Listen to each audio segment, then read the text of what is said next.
Hello everybody, my name's Drew and welcome back to a brand new episode of Sky Factory 3. Hanging out here on our beautiful little island home in the sky in the middle of the universe. It's kind of my gig, man. I'm just working my gig.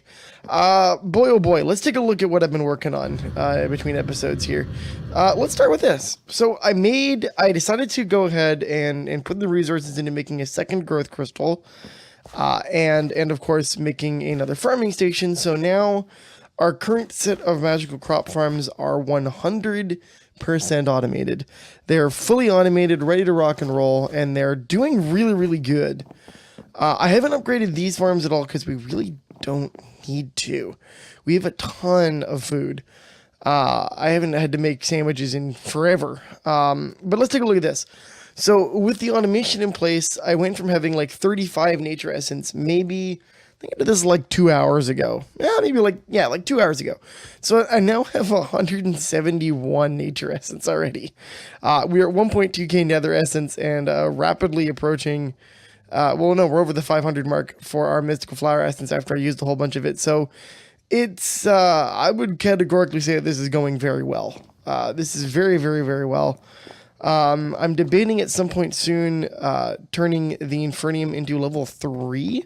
We don't really need that much Infernium, but if I want to make things on a really large scale, maybe make one of the harder resources to gather into a farm that might benefit us. I don't know. But let's go take a look at our mana generation setup, which is currently not running because we're full, baby. We are completely full of mana. This is very efficient. Very efficient. I haven't even finished building it yet. That's how efficient the goddamn thing is.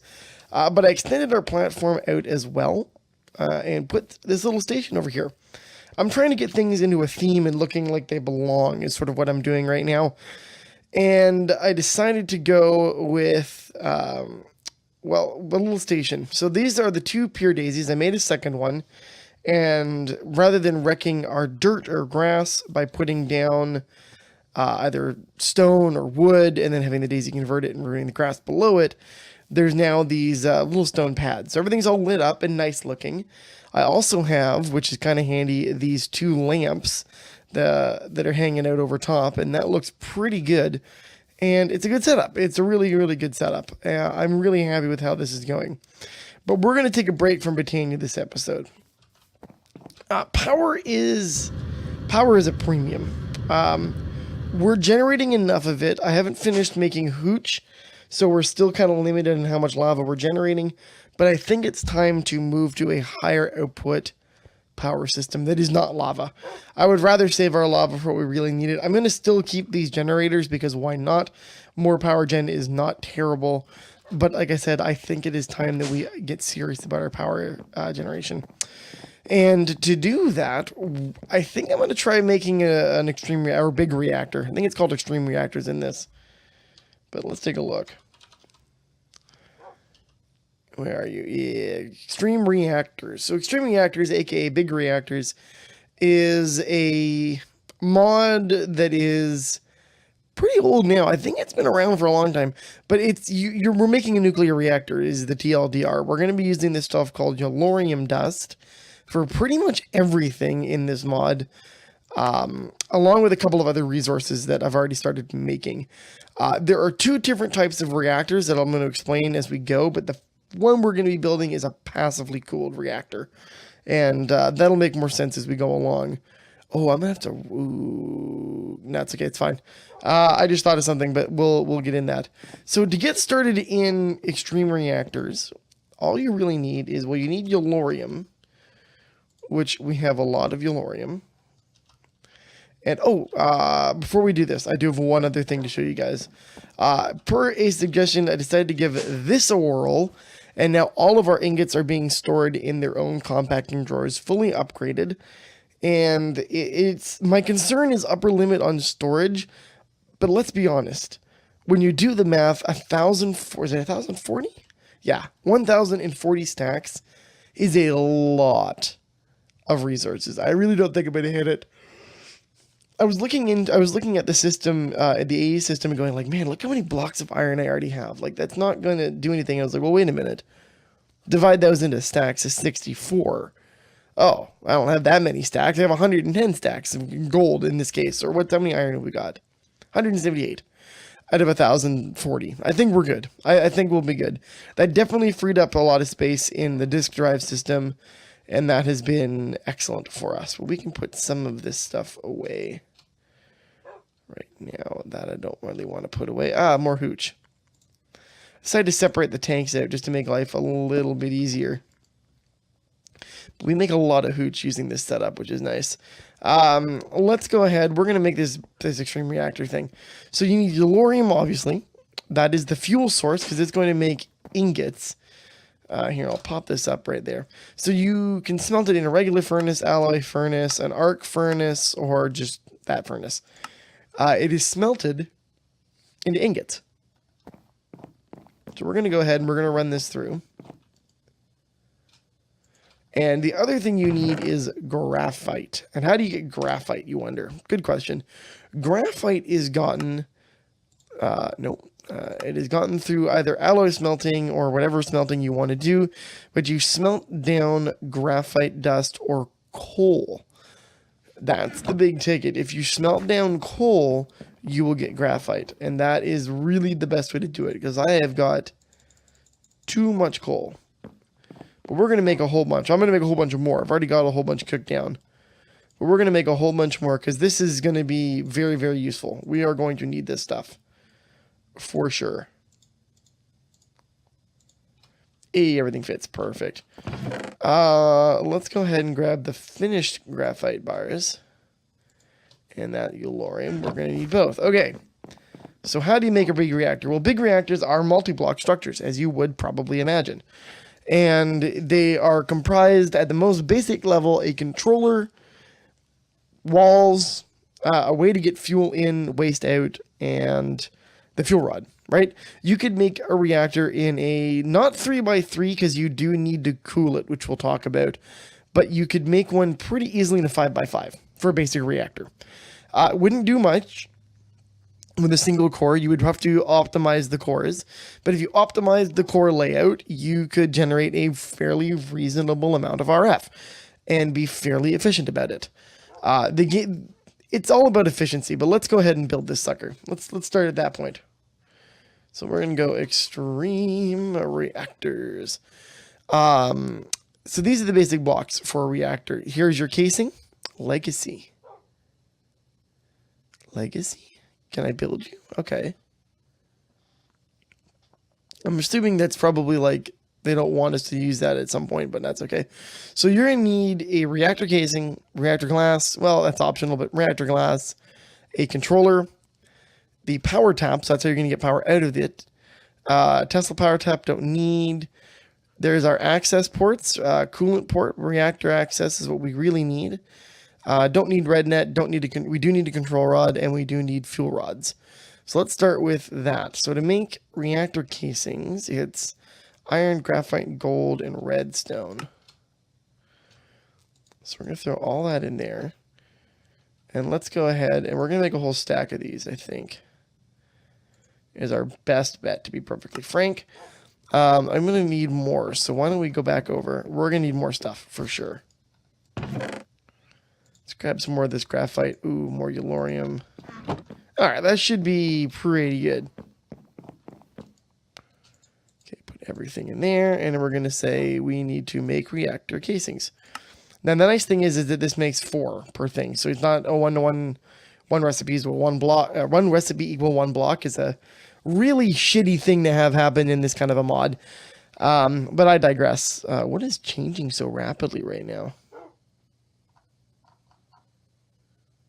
Something down the bottom is tweaking hard. I don't know what it is. Don't know what it is. Anyway, reactor casings. Let's go ahead. We're going to make... let's make a full stack. Can't go wrong with the full stack. We're also going to make... I don't know that I want to make reactor glass that. So I guess we'll make another stack of these then. There you go. So we have 2 of those, and we're going to put half them there, and we're going to go reactor glass. How does that give us? A full stack? Beautiful. So we have a full stack of that. We also need a reactor controller. There's our controller. And we're out of casings, I think, but that's okay. We need a power tap, and we need an access port. So reactor casings are your lifeblood, as you can clearly see. You need a lot of those. Wait, do I have one of these? I do. Okay, access port. We need a fuel reactor control rod. Yes. We'll make one for now, and then we're going to make this. We'll make however many of those I can make. 34. These are going to be useful because these are what your fuel goes in and what powers the reactor. They are very necessary to have. But let's go ahead and find a home for this guy. You know what? Let's put it on the bottom level. And let's make it 7x7. That gives us a 5x5 internal layout. Should be good for our purposes. So that's 1, 2, 3, 4, 5, 6, and 7. And we're going to go around and we're going to do this the same way you would for a regular multi-block. You don't have to be even, by the way. You can actually muck your ratios up. Like I could make this this deep, but going the entire length of this if I really wanted to. I don't recommend doing that, especially in this mod pack. And I'll tell you why when we get to that point, but put a pin in that. Anyway, we're at 1, 2, 3, 4, 5, 6, and 7. So this will be good. We're going to generate a fairly reasonable amount of RF. Well, you'll see. For comparatively how little fuel we actually will end up consuming. It's a pretty good time. So like I said before too, you need a lot of reactor casings. You get a good, efficient, rate of exchange on making them, but you still go through them like there's no tomorrow. Oh, I'm one short. Are you fucking... God damn it. Well, we need more anyway, so let's go grab more stuff. But you guys get the basic idea of how this works. Let's grab some more graphite. All of that graphite.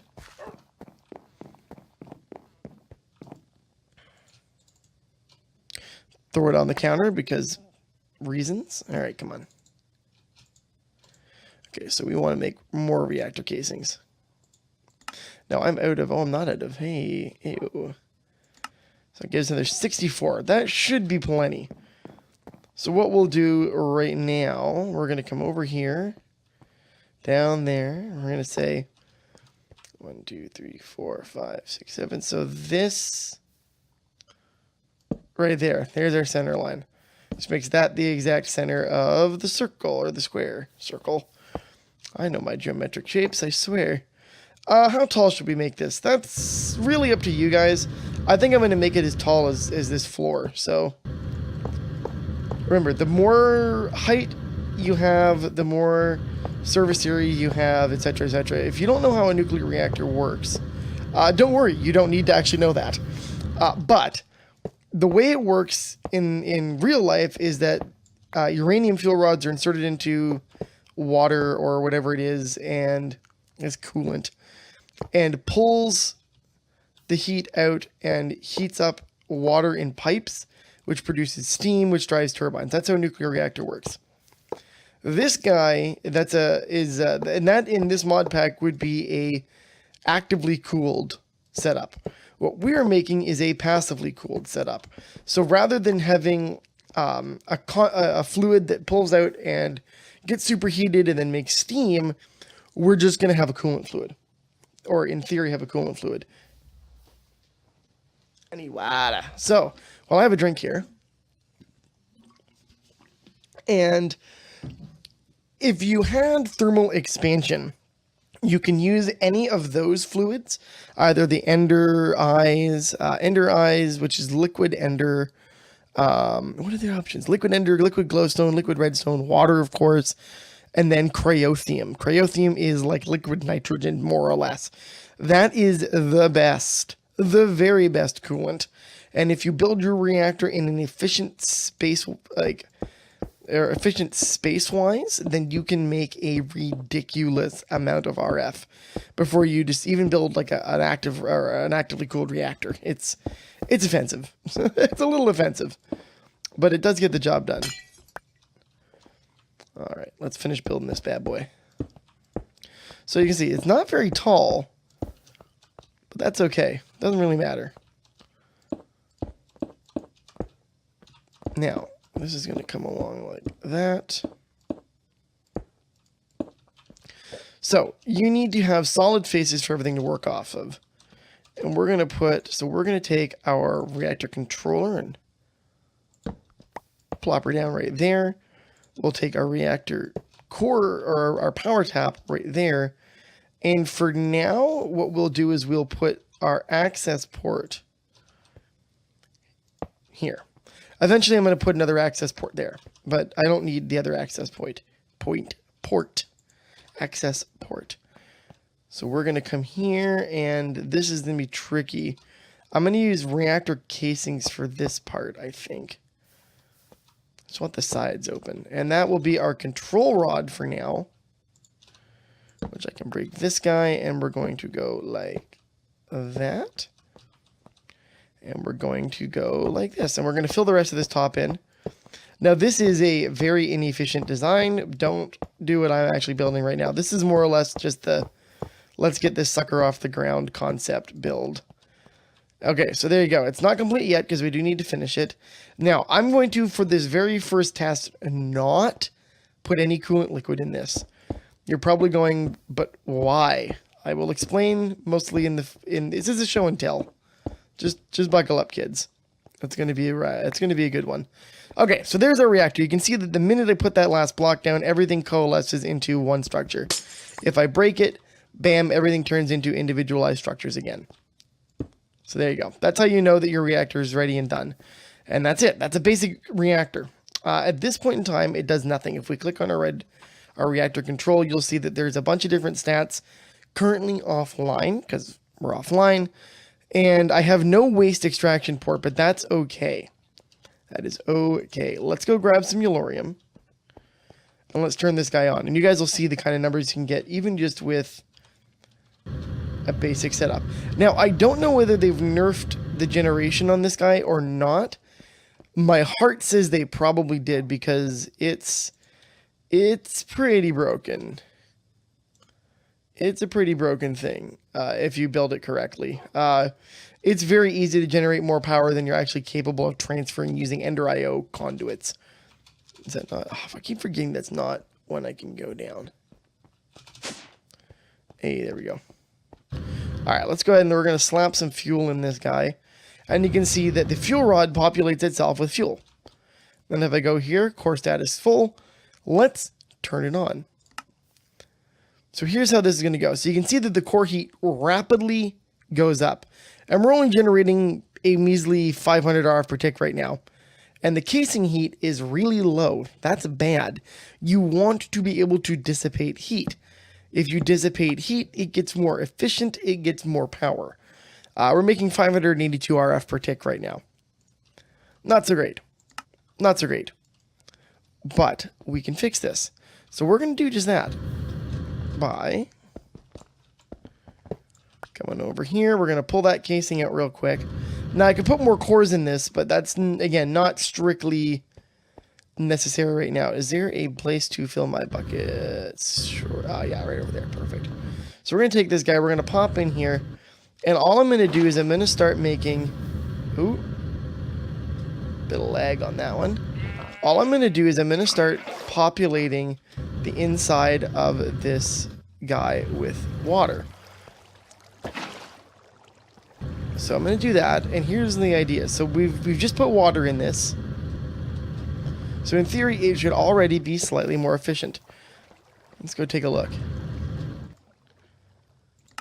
Survey says a little better. Not by a whole lot.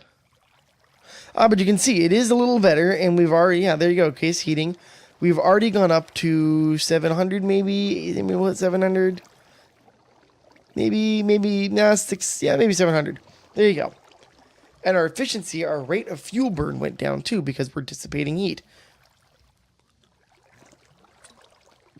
Everything is proportional, right?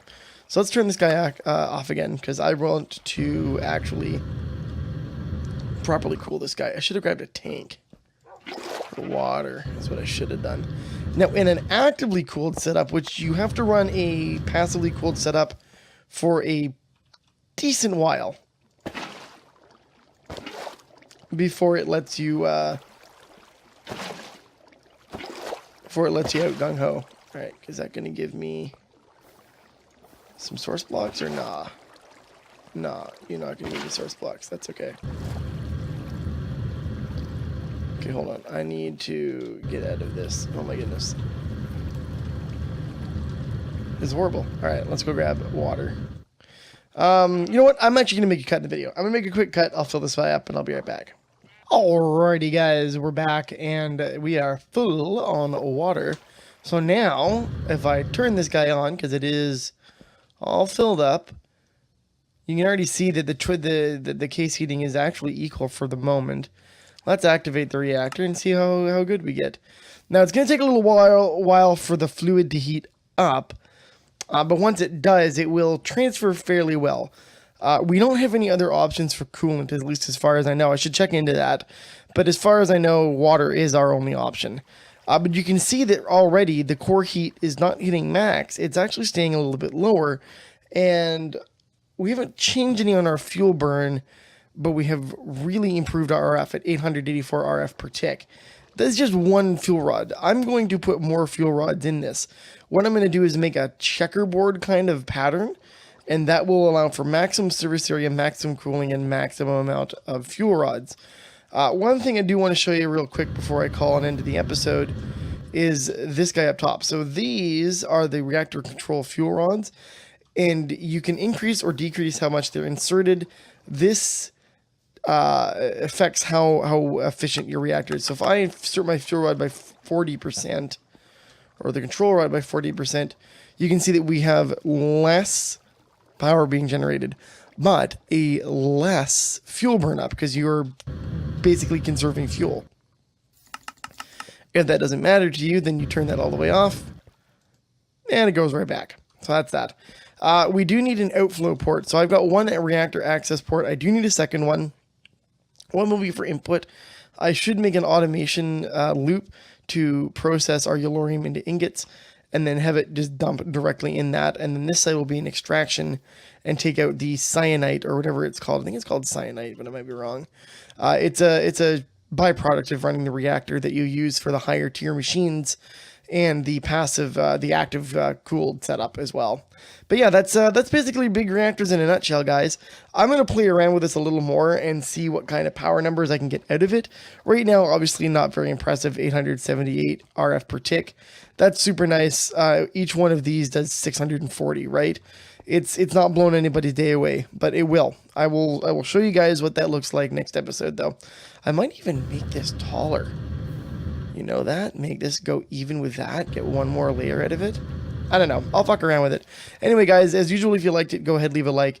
You can always find other work I've done in the description box below. And of course, thanks for watching, and I'll see you next time. Have a great day, guys. Bye-bye.